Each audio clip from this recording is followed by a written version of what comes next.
And especially so, what I love about Talia is we do life with a lot of folks in their 40s, 50s, and 60s. So she's around people of that age and stature a lot of her life.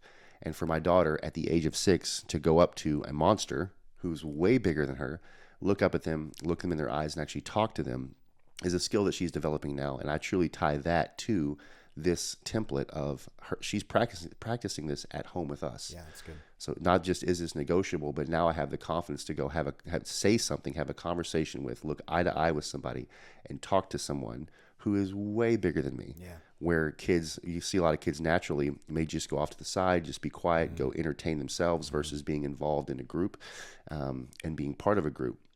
And so this is an early picture of what can be in her future. Yeah. And we see this play out with men. So if you want to fast forward 20, 30, 40 years, we see men having the same issues.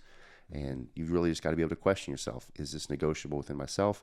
In a conversation like you talked about with your boss, your spouse, your friends, are these scenarios negotiable? Yeah. Good. Okay. Moving on to faith. So that was a good family piece. A faith piece, and we had good conversation about this too, but creating space for our children to question God. And define question though, because I think, the question can come from a rebellious spirit, but it can also come from a curiosity spirit. Sure. So the spirit of curiosity is where conviction is really built. And so we have to be able to question things that we're unfamiliar, unknown with, and God is that space. But how do you differentiate and teach curiosity versus outright rebellion? Yeah. Well, here goes my conditioned answer from the life that I've personally lived. We are all on a unique journey with the God that we know and understand. Right? Everyone has to experience God in their own unique way. And I think the Holy Spirit does a really good job about that if we create space for him. So the big difference for me with questioning, because that word questioning God, that phrase questioning God, can hit some people like, whoa, how dare you, right? But really the difference in a healthy relationship in questioning God comes down to questioning from a standpoint of curiosity or questioning from a standpoint of condemnation. Big difference. And so if I want my daughter and my son to build a great intimate relationship with God, and this is a template that we actually use in all of our relationships, is am I able to question how things are?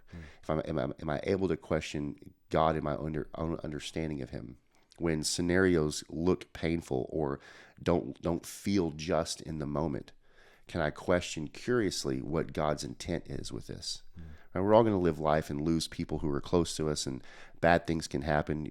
I had a friend who died in a motorcycle accident. Young guy, 45 years old, loved the Lord, was part of a bike group that ministered to bikers. And so he died at a young age, was hit on the road, went down and died instantly. So I can look at his life and go, man, God, he had so much you were working through in his life. Like, this does not make sense. Why did you let this happen? That's a question of condemnation versus, God, you impacted so many people in this man's life. His life was ended earlier than I think it should have been ended. But in curiosity, God, what do you want to see come from this? Right? The people that he was exposed to, the people that he was leading, this unique crowd of people. In curiosity, God, what do you intend in this? Right? How can even I bring value to his life now that it's ended? In being more conscious on my own motorcycle, being aware of people that may be in that space that may need to hear from me. So again, just the difference of, and this is me creating my own individual, unique, intimate relationship with God, is I've got to create space to be curious about him. Your heart posture is the biggest part. Yeah. Yep. That's good. Yeah. So teaching that to Leah, as an example, your 6-year-old, what does that look like in conversation as you teach her to question God in a healthy, curious way? I'll preface that with, I started my response with, here's my conditioned answer. And I say that because I was raised Catholic. And inside the Catholic Church, and again, this is my own conditioned, unique journey with God, is my experience inside the Catholic Church is you do this, you say this prayer, you kneel now, you stand here, you do these rituals in order to be a good Christian.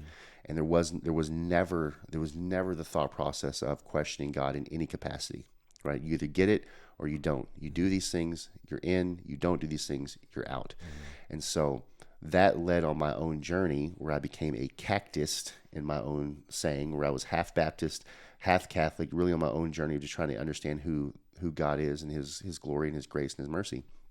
But how I can fast forward that now into time with my daughter is every night before bed, I read her a book. And I'd say 60% of the time we're reading stories out of her children's Bible. And so she sees things in there and she asks questions because it doesn't make sense. It doesn't make sense to her of, how did Jesus die and he wasn't dead and came back to life? So just not just blatantly taking the story and seeding it and moving on, but even asking questions about, in her own curiosity, how did